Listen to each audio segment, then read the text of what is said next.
Ya, halo teman-teman semua. Saya akan bicara mengenai predestinasi ya. Nah, ini saya sendiri sudah tulis jurnal ya. Jurnal atau buku dari ini. Saudara bisa pesan ya, ini namanya Moderasi Teologi Kristen. Nah, ini kumpulan tulisan dari STT Hagiasmos ya. Dosen-dosen ininya. Saudara kalau mau kenal STT Hagiasmos juga bisa dari sini. Nah, di sini saya ada tulis mengenai predestinasi. Nah, judulnya predestinasi. Saudara bisa beli, harganya saya lupa, saudara bisa tanya. Tanya ke Pak Nathan aja, Pak Junior Nathan Silalahi, ada di Facebook. Atau bisa inbox saya, nanti saya juga bisa tanyakan. Atau melalui Adelius, staf STT Hagiasmos ya. Nah, di sini kumpulan tulisan kita. Di sini ada yang menarik juga beberapa tadi saya baca.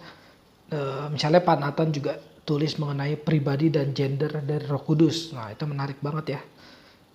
Terus ada Pak Samuel Gunawan, kalau saudara tahu, pendeta Protestan pendeta Pantekosta dia judul dia mengenai finalitas Alkitab, suatu sanggahan atas tuduhan Alkitab dipalsukan dan kontradiktif. Nah, ini juga baik ya.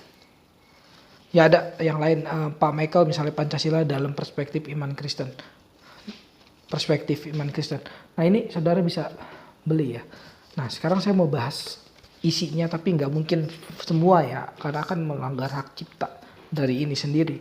Nggak mungkin semua, dan ada yang saya tambahkan dari luar. Nah, saudara kalau bisa sih memang beli buku ini ya, jangan setelah nonton video ini lalu nggak beli, sayang banget. Jadi saudara ngertinya setengah nanti. Nah, ini tulisan saya ada di halaman 96. Ya, judul saya adalah predestinasi sebagai dasar kepastian keselamatan ya. Nah, ini predestinasi sebagai kepastian keselamatan ya. Predestinasi itu bukan ini ya, sebagai sebuah doktrin teka-teki gitu, bukan ya. Predestinasi sebagai sebuah biar manusia banyak tahu gitu, bukan gitu. Predestinasi itu sebagai dasar manusia itu selamat. Nah, bukan yang tadi ya. Predestinasi sebagai dasar iseng-iseng, bukan gitu ya. Nah, saya bacain dikit ya. Nah, orang pilihan Allah ialah mereka yang percaya kepada Yesus Kristus dan akhirnya beroleh keselamatan. Hal ini tidak perlu lagi diperdebatkan. Mempercayai bahwa orang pilihan Allah ialah mereka yang percaya pada Yesus merupakan satu hal. Ya, semua orang juga percaya ya, semua ajaran Kristen juga percaya bahwa yang percaya pada Yesus pasti selamat. Itu satu hal. Nah, namun memahami bagaimana orang pilihan Allah dapat mempercayai Yesus dan akhirnya diselamatkan adalah hal yang lain. Nah, saudara kalau nggak ngerti saya jelasin. Kira-kira gini. Ada kekristenan atau agama Kristen lah, percaya bahwa semua yang percaya Yesus itu pasti diselamatkan. Setuju dong. Semua gereja harusnya percaya itu. Kalau nggak, bukan gereja lah, aneh banget. Yang percaya Yesus pasti diselamatkan. Ini satu hal. Tapi hal yang lain adalah kenapa ya orang ini bisa percaya pada Yesus? Ini yang hal lain, 2, 3, 4, 5, 6 dan lain sebagainya. Kalau orang percaya pada Yesus, setuju kita pasti selamat, setuju. Semua Kristen setuju. Tapi gimana caranya dia percaya pada Yesus? Nah, ini yang diperdebatkan ya. Nah, ini yang ada di buku ini ya, dibahas. Tidak diragukan lagi bahwa perdebatan mengenai apa yang disebut predestinasi. Nah, predestinasi itu saya jelasin. Pre itu sebelum. Destinasi itu destination, tujuan. Kalau ini bisa kita bilang misalnya ya tujuan akhir ya. Jadi penetapan sebelum tujuan akhir. Sebelum manusia ada, Allah itu sudah menetapkan manusia itu. Nah, ini yang satu ke surga, manusia yang lain di satu ke neraka. Sebelum dunia ada, sebelum manusia ada, sebelum ada apapun hanya ada Allah. Sebelum ada apapun hanya ada Allah. Predestinasi bicara dari reform ya, reform. Mungkin saudara bisa bilang saya minor reform, terserah saudara. Tapi ntar saya kasih tahu bukti-buktinya ya. Itu tuh predestinasi itu sebelum ada apapun hanya ada Allah. Manusia itu ditentukan. Bukan satu tapi sebagian atau berapa jumlahnya masuk neraka, seberapa jumlahnya masuk surga. Itu namanya predestinasi ya. Nah, itu banyak variasinya. Di sini tidak diragukan lagi bahwa perdebatan mengenai apa yang disebut predestinasi adalah hal yang sangat lumrah terjadi di zaman ini. Sejarah membuktikan bahwa perdebatan mengenai pemilihan kekal Allah, predestinasi, bukanlah sebuah improvisasi yang baru dan perlu dikagetkan. Jadi saudara gak perlu kaget ya, ini banyak banget, udah banyak yang buku yang tulis ini ya. Nah, distorsi, saya nggak bacain semua ya, saya ini lengkap nih. Distorsi demi distorsi terjadi di dalam ajaran predestinasi di kalangan Kristen. Hal ini terjadi mungkin karena kedangkalan untuk membaca, memahami, menafsirkan, dan mengolah Alkitab menjadi hal yang berbicara pada manusia tentang dirinya sendiri. Jadi banyak orang ya baca Alkitab sebenarnya itu udah ada di kepalanya semua. Dulu baru dia ngomong, dia pakai ayat Alkitab, dia buktinya pakai. Jadi kebalik ya, saudara kalau baca Alkitab harusnya baca Alkitab, ngertiin apa yang di Alkitab, bicara, sampaikan yang di Alkitab ini, ya saudara sampaikan. Jadi bukan pikiran kita menuntun supaya Alkitab jadi sesuai kehendak kita, bukan. Ini kalau di dalam ini Alkitab di dalam penafsiran hermeneutik namanya eisegesis, bukan eisegesis, tapi eise ke dalam, bukan eise tapi exe keluar, exegesis. Jadi kita baca, kita keluar, proyeksikan Alkitab sebagaimana apa adanya berbicara, biar dia yang bicara gitu. Ini bukan Alkitab dari ini buku, maksudnya tapi tulisan Alkitab itu bagaimana itu terproyeksikan, bukan kitanya yang proyeksi. Jadi jangan salah ya, baca Alkitab gak begitu. Nah jadi penulis kesalahan menggunakan Alkitab menjadi bahan pendukung asumsi pribadi manusia berdosa adalah hal yang begitu berbahaya. Penulis sampai pada kesimpulan bahwa salah doktrin sama buruknya dengan salah moral, saudara. Nah, saya langsung ya masuk ya. Nih, jadi atas alasan dan presuposisi di atas, penulis berkeyakinan bahwa topik ini sangatlah menarik dan begitu pentingnya untuk diangkat kembali guna menyemangati teolog-teolog yang sudah bergumul tentang hal ini. Pasti banyak saudara yang juga bergumul tentang hal ini ya. Dan mungkin akan memberikan iluminasi baru bagi mereka yang belum atau bahkan tidak tertarik membahas hal terkait ini. Jadi banyak orang yang udah gak tertarik lagi bahas mengenai predestinasi. Apa sih predestinasi itu terus yang dibahas, bosan gue. Kadang-kadang memang bisa membosankan, betul, kalau yang dibahas itu doang gitu. Maksudnya itu doang tuh dalam arti udah pembahasannya itu doang, ngomongnya di sekitar itu doang. Allah gak adil lah ini dan lain-lain. Gak jelas gitu, sama betul. Itu membosankan betul. Tapi kalau kita masuk ke dalam kedalaman ya, seperti kalau kata kampus saya gitu, kedangkalan itu harus dilawan dengan kedalaman gitu. Di dunia yang semakin bergerak dengan kedangkalan ini, marilah kita masuk ke dalam kedangkalan gitu. Nah itu kira-kira moto STF ya, STF Driarkarya, filsafat, sekolah tinggi filsafat. Saya sedang kuliah di sana S2. Nah itu kayak gitu ya. Nah tapi itu bukan hanya filsafat, kiranya teologi juga bisa masuk ke situ ya. Di tengah kedangkalan teologi gitu, mari kita lawan dengan kedalaman gitu. Kedangkalan tuh ya hanya bisa dilawan dengan kedalaman. Kedangkalan tuh nggak bisa dilawan dengan misalnya fenomena gitu yang membuat orang jadi tertarik, enggak gitu. Tapi kedalaman, fenomena tuh mukjizat dan lain-lain, fenomena yang seakan-akan wow, Tuhan seperti ini, itu tuh seakan-akan bisa membuat orang tertarik ya kepada ajaran kekristenan. Tapi itu hanya semu, saudara. Yang bisa membuat orang tertarik pada Kristus ya hanyalah kedalaman menggali firman Tuhan, kedalaman menggali cintakan Tuhan kepada kita ya. Nah di sini rencana Allah sejak kekal, saya berjudul ya. Ini pasti akan lama videonya, biarin aja. Tapi biar saudara juga nanti ngerti ya. Tapi saudara akan lebih ngerti nanti kalau beli buku ini juga. Westminster Confession of Faith. Nah saya kutip ya, chapter 3 nomor 6 dan 7.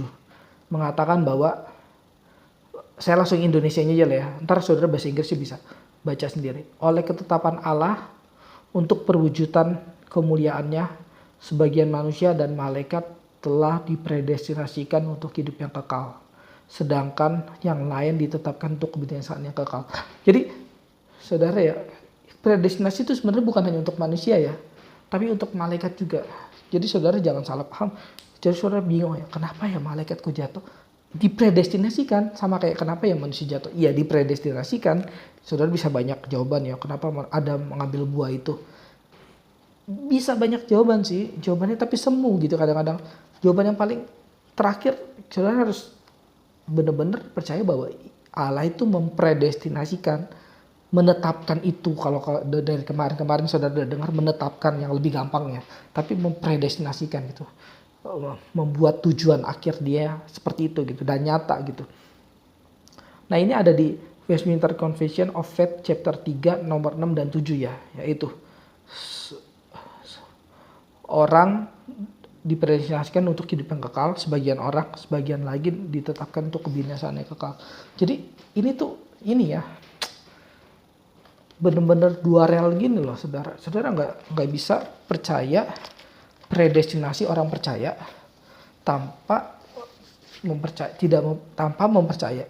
Jadi gini, saudara harus percaya predestinasi orang percaya dan juga percaya predestinasi orang yang tidak percaya. Saudara nggak boleh percaya satu nih, percayanya saya percaya bahwa orang yang diselamatkan itu pasti dipredestinasikan Allah.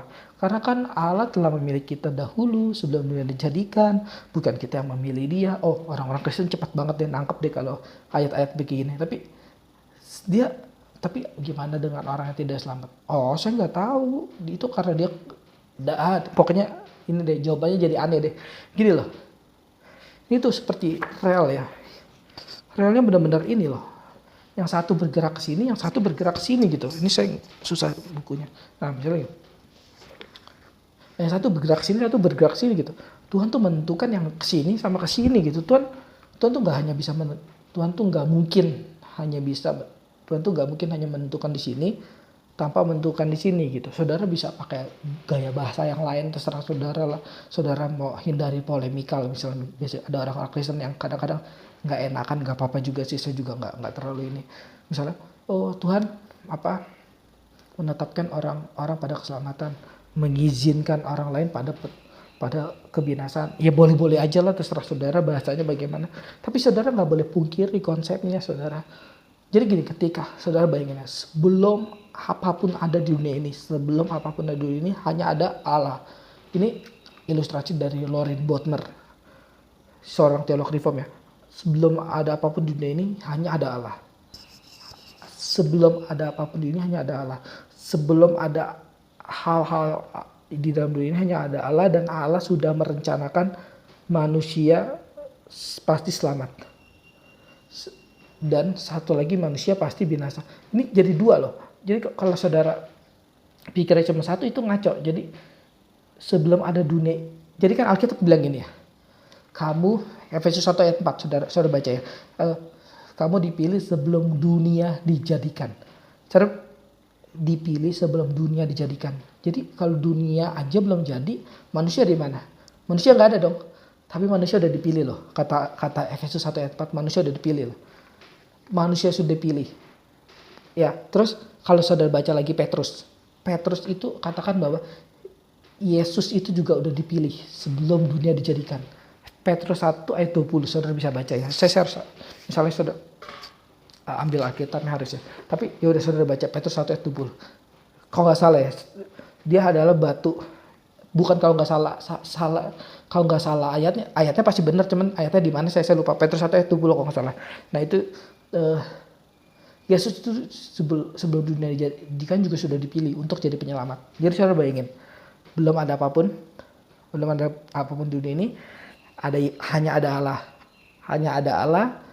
dan hanya ada Allah ini, ada orang-orang yang diselamatkan sudah pasti, dan Yesus juga sudah pasti jadi penyelamat. Agak ribet ya saudara. Jadi tapi saudara pokoknya jangan pusing bingung predestinasi. Udah jangan pusing dulu, bentar dulu, sabar. Gini loh, sebelum ada apapun terjadi hanya ada Allah. Sekarang ya, hanya ada Allah. Setelah ada Allah ini, kata Alkitab yang hanya ada Allah ini, Yesus itu sudah dipilih juga untuk jadi penyelamat. Oke, Yesus jadi penyelamat kan di sini, Yesus jadi penyelamat. Nah, Yesus jadi penyelamat siapa? Kata Efesus juga penyelamat yang diselamatkan. Efesus ya, harusnya ada ini ya papan tulis, cuman ini hanya ada Allah, Yesus dipilih sebelum dunia dijadikan untuk menyelamatkan manusia. Satu lagi, manusia yang udah dipilih itu. Jadi gitu, ada tiga konsep. Ini semuanya berada di dalam kekekalan. belum ada dunia ya, dalam kekekalan. Hanya ada Allah, Yesus dipilih, satu lagi manusia dipilih. Berarti apa yang harus dipilih lagi? Kalau Yesus sudah pasti selamat, manusia sudah pasti diselamatkan, berarti apa yang harus dipilih lagi? Salah satunya ya, dosa. Alkitab nggak pernah bilang dosa itu ada dalam dunia sebelum jadi kan, nggak pernah bilang. Tapi ada juga ya, tapi yang nggak eksplisit banget. Tapi ini secara konsekuensi logis dan ini pasti dosa pasti ada. Dosa itu dipilih sebelum dunia dijadikan. Nah, saudara kalau baca juga di Roma ada ya. Di Roma kan juga sebelum itu kan Yakub dan Esau dipilih sebelum anak itu dilahirkan juga ya. Tapi dia nggak dibilang sebelum dunia dijadikan sih. Tapi sebelum anak itu dilahirkan dan belum melakukan perbuatan apapun. Nah, itu sama aja ya sebenarnya. Nah, itu jadi kalau hanya ada Allah, Yesus sudah pasti diselamatkan. Satu lagi orang sudah pasti dipilih. Saudara bayangin gini lah paling gampang. Anggap saya Allah. Hanya ada saya nih di sini, nggak ada siapa-siapa. Ada manusia ya saudara-saudara ini yang dipilih. Ada 20 orang yang nonton ini misalnya, 200 orang yang nonton ini misalnya. 200 orang yang nonton ini, 100 saya pilih. 100 yang lagi kemana? Ada 200 kan? 100 saya pilih, 100 yang lagi kemana? Wah nggak tahu.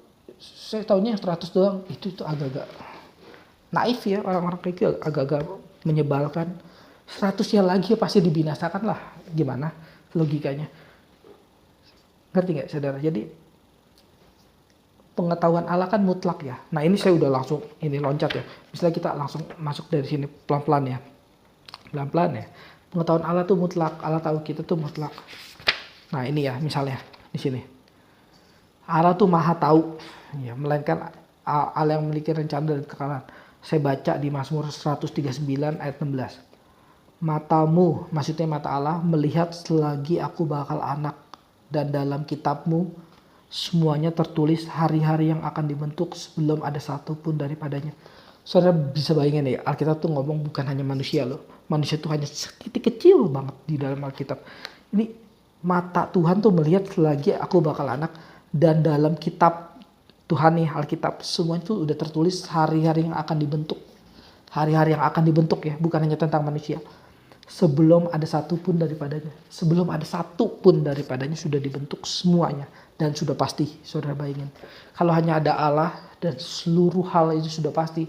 Nanti saudara bisa masuk ke dalam ini ya. Kita masuk lebih dalam lagi. Ini kan predestinasi orang percaya ya.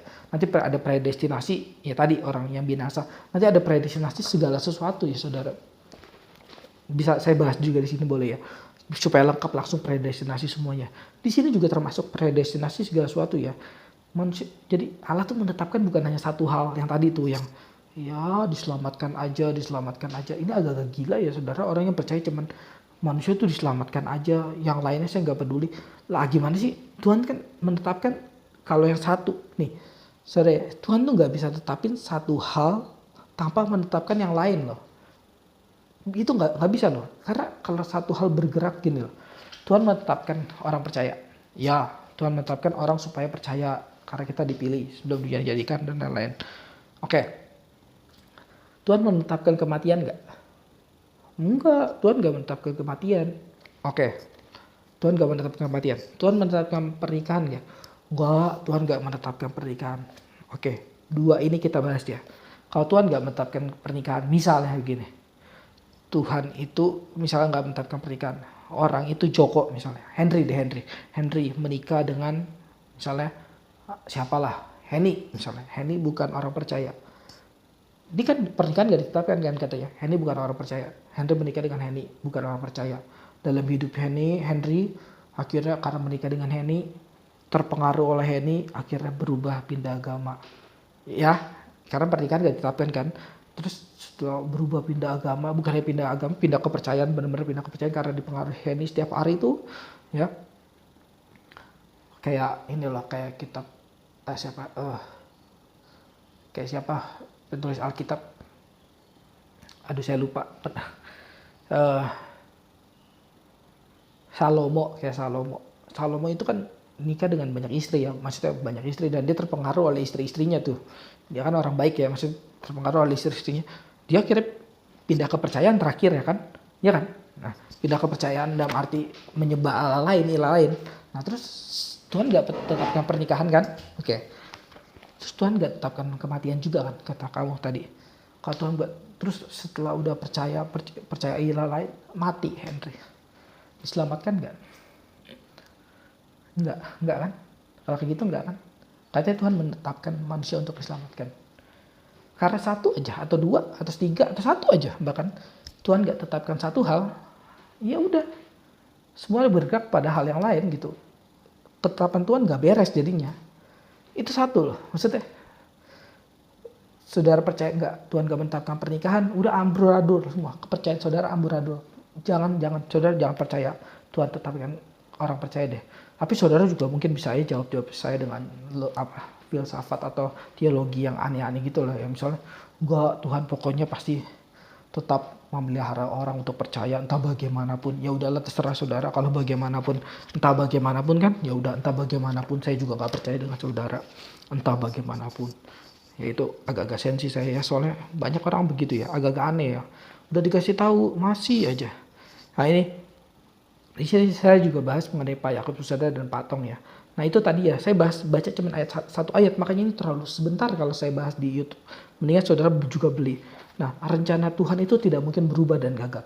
Pertama tadi saya katakan bahwa Mazmur 139 ayat 16 itu rencana Tuhan itu ada dari sejak kekalan. Semua hal ditentukan dari sejak kekalan ya. Sebelum ada satu pun daripadanya, itu udah semua ditetapkan. Nah, atas penetapan itu rencana Tuhan tuh nggak mungkin gagal. Misalnya, ini saya bukan ambil-ambil ayat ya, saudara bisa baca ayatnya beneran gitu loh. Ini saya bukan comot-comot ayat jadi sama kayak teologi, bukan gitu loh. Saudara bisa baca kekonsistenannya nanti. Ayub 23 ayat 13 misalnya. Tetapi ia tidak pernah berubah. Allah maksudnya. Siapa dapat menghalangi dia? Siapa dapat menghalangi dia? Apa yang dikehendakinya dilaksanakannya juga. Gak ada yang dapat menghalangi Allah. Rencana Tuhan gak berubah dan gak gagal. Oke. Nah ini ada kutipan J.I. Packer dan lain-lain, Bradford. Nah ini ada Westminster Confession lagi. Ini sama ya tadi. Ini mirip-mirip lah. Para malaikat dan ini nomor 8. Tadi kan nomor berapa tadi? Nomor 6 dan 7 ya. Ya. Ini nomor 8. Para malaikat dan manusia yang sudah dipredestinasikan dan ditetapkan lebih dahulu ini direncanakan secara khusus dan tidak bisa berubah, dan jumlah mereka adalah begitu pasti dan tertentu sehingga tidak dapat bertambah dan berkurang. Jadi predestinasi itu nggak mungkin ditambah dikurangin. Allah berubah pikiran enggak ya? Manusia tuh udah pasti ini. Terus nanti ada orang-orang yang saya boleh simpati dikit lah, maksudnya dia bilang, terus buat apa kita penginjilan? Itu betul, pertanyaan yang bagus. Kalau keluar dari hati yang benar-benar mau menginjil ya, bukan keluar dari emang mau hantem jawaban ini gitu, emang gak mau percaya. Sebenarnya saya males jawabin orang-orang yang gak mau percaya, terus nanya terus gitu. Saudara kalau gak mau percaya gak usah nanya lah saudara. Nah tapi ada orang-orang yang ini ya, saya yakin dan percaya ada orang-orang yang penonton juga yang masih punya hati yang tulus ya, yang mau katakan, terus buat apa saya penginjilan? Nah ini masalahnya gini loh, kita gak pernah tahu siapa saja yang ditentukan Tuhan, berapa yang ditentukan Tuhan, apa sudah tertutup, kita nggak pernah tahu itu gitu. Itu misteri banget gitu. Itu misteri bagi kita yang nggak pernah dibuka. Makanya lakukan penginjilan bagi semua orang tetap gitu. Ini nggak ada apa ya? Nggak ada hubungannya dengan rusak konsep penginjilan, enggak ya? Justru ya, kalau saudara bilangnya, buat apa saya penginjilan kalau semua sudah ditetapkan Tuhan? Loh, kebalik. Kalau saudara sih bilangnya gini, buat apa saya penginjilan kalau nggak ditetapkan oleh Tuhan? Buat apa? Kalau tanpa ditetapkan Tuhan, siapa yang bisa percaya saudara? Buat apa saya penginjilan? Nah itu kebalik, harus gitu. Nah kayak berdoa, misalnya berdoa. Buat apa saya berdoa kalau semua sudah ditetapkan Tuhan? Loh itu kebalik loh. Saudara pikir gak? Saudara kan berdoa sama siapa? Sama Tuhan kan? Ini ada di buku Reform, saya lupa ya tulisan siapa. Saudara berdoa sama Tuhan ya? Saudara berdoa sama Tuhan ngapain sih?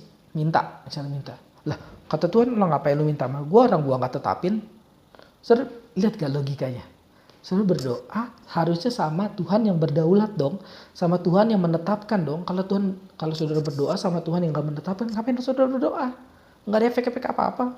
Lu usaha sendirilah kata Tuhan, misalnya kata Tuhan. Gua nggak tetapin apa-apa kok. Ayo. Saudara pikir ya, logikanya kebalik kadang-kadang kita ya. Makanya kalau mikir jangan di satu arah doang saudara. Saudara pikir lagi dari arah sini gimana gitu. Nah ini konsep logika ya. Namanya dialektik ya. Kalau konsep Hegel ya. Hegel katanya dialektik ya. Tarik dari sini, jangan tarik dari sini doang. Tarik dari sini sehingga dapat di tengah. Ya di tengah ini sintesis. Jadi di sininya ada bolongnya bisa kita lihat. Di sininya ada bolongnya bisa kita lihat. Bisa kita gabungin. Jadi namanya sintesa ya. Dialektika. Nah ini ya.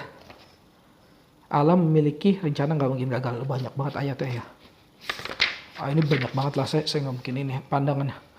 Nah ini ada pandangan-pandangan malam predestinasi. John Wesley ini banyak nih pandangannya. Saya ya bahasnya dikit banget tadi. Ada Erastus Sabdono juga ya. Pak Erastus juga menentang predestinasi saya bahas di sini. Bahkan ada Pak Yakub Susada dan di sini Pak Pastor Pentong ya. Juga terima predestinasi tapi masih ya malu-malu lah, agak malu-malu. Nanti bisa dibahas di sini. Saudara bisa baca ini maksudnya gitu. Jangan sampai kehabisan, ini stoknya hanya dikit soalnya katanya. Dasar kitab suci, orang yang ditentukan akan diselamatkan juga ada ya ayatnya ya.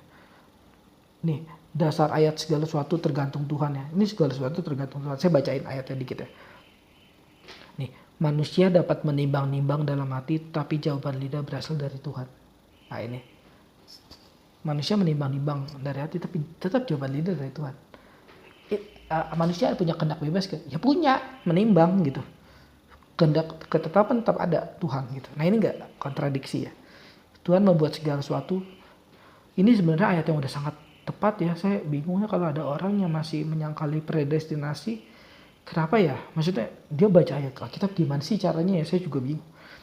Amsal 16 ayat 4 ya. Nih, Tuhan membuat segala sesuatu untuk tujuannya masing-masing. Dengar ya. Tuhan buat segala sesuatu untuk tujuannya masing-masing. Bahkan orang fasik dibuatnya untuk hari malapetaka. Ini Alkitab aja udah ngomong ya. Bahkan orang fasik dibuatnya untuk hari malapetaka. Kenapa ada orang masih gak percaya? Saya bingung. Bingung banget loh. Nah ini penutup ya, saya bacain dikit lah. Peperangan demi peperangan yang dijalankan dan dipertontonkan oleh para teolog bukanlah hal yang sederhana dan sedikit. Apa yang disajikan hanyalah sedikit saja gambaran dari sebuah pertarungan doktrin mengenai predestinasi dari gambaran yang sesungguhnya. Penggempuran dan pencampuran dogma menjadi doktrin adalah hal yang terkadang menyumbat dan mencatut sebuah hati yang harusnya diserahkan kepada kemurnian ajaran Alkitab. Saudara ngerti lah kira-kira saudara. Walau sangat begitu jelasnya Alkitab mengajarkan predestinasi, masih banyak sekali kaum teolog yang entah kurang belajar, entah memang tidak mau jujur, atau entah memang dibentuk dari budaya yang menolak hal tersebut, tetap meragukannya, dan bahkan cenderung berdiri di hadapan kaum yang berusaha menolak dan membasmi Alkitab sebagai sebuah kebenaran yang seharusnya diterima oleh orang percaya. Nah ini terakhir ya. Alhasil, jika kita cermati doktrin predestinasi adalah hal yang sulit diterima jika memakai akal manusia berdosa. Hal ini juga terbukti bahkan mereka, pokoknya saudara baca sendiri nanti. Saudara gini, intinya gini lah. Saudara, intinya Pak Budi juga pernah ngomong gini ya, Pak Budi Asali. Dia bilang gini, saudara nggak mungkin menerima Alkitab adalah firman Allah. Saudara nggak mungkin baca dengan jujur tanpa menerima predestinasi sendiri. Jadi, saudara nggak mungkin buang konsep predestinasi tanpa pernah buang Alkitab. Saudara dengar baik-baik ya. Saudara nggak mungkin, saya percaya Alkitab adalah firman Allah, saya percaya. Tapi kamu percaya predestinasi nggak? Nggak. Ya udah, buang aja Alkitabnya. Nah itu sebenarnya bukan kata Pak Budi Astari juga sih, kata itu secara Spurgeon udah ngomong ya. Apa itu Injil? Kata Charles Spurgeon, Injil adalah tulip. Udah kata Charles Spurgeon gampang aja. Charles Spurgeon, Injil adalah tulip. Total depravity, unconditional election, limited atonement, irresistible grace, perseverance of the saint. Nah udah itu aja gitu. Tapi saya bukan mereduksi Alkitab jadi tulip ya, bukan ya saudara, itu salah besar ya. Maksudnya gini tuh, saudara gak bisa ini ya percaya Alkitab tanpa percaya doktrin tulip itu gitu, nggak mungkin gitu. Meskipun tulip perlu dijelasin secara dewasa ya maksudnya. Kira-kira begitu ya saudara. Saya juga udah 30 menit udah kepanjangan. Mungkin kuota saudara juga nanti habis. Saya takutnya kuota saudara habis juga. kira-kira bisa memberkati ya.